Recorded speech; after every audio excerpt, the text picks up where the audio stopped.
It is January 20th, 2021. It's a very sad and solemn day for some of us.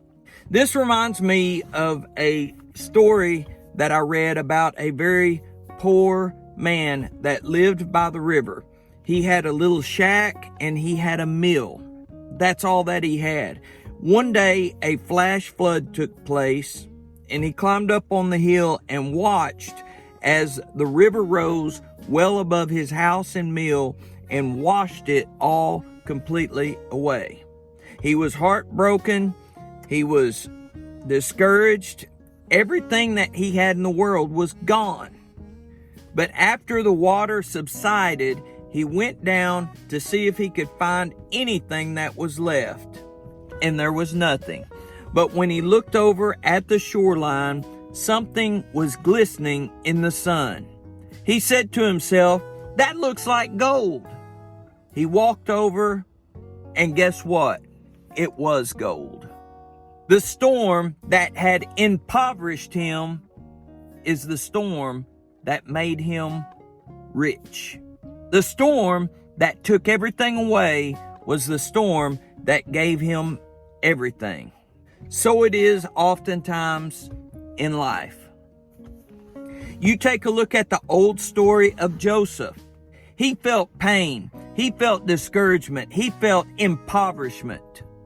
He felt it physically because being a slave was an uncomfortable place to be. It was uncomfortably physically by the work that he had to do, the conditions in which he had to live. It was painful emotionally because he was betrayed by his brothers. He was separated from his family in a foreign land. And I know that it was painful spiritually because he lived in a land of heathens that served weirdo gods. But not only that, he probably thought to himself at times, "Why am I here? Has God forsaken me?" He was in pain.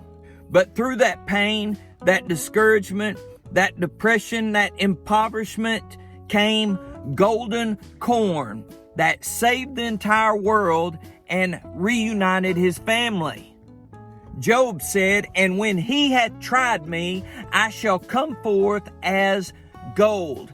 And what he's talking about there is the gold that the refiner puts and melts, and all the impurities come to the top. Sometimes our troubles and trials and problems and sorrows bring out the impurities that are inside of us. And sometimes sorrows and problems slow us down a little bit so that we can look and see and examine our life the way that it really is. Job said, "When he has tried me." And when I hear that word tried, I think of the word trial. James 1 and 2, he said this, "Knowing that the trying of your faith worketh patience."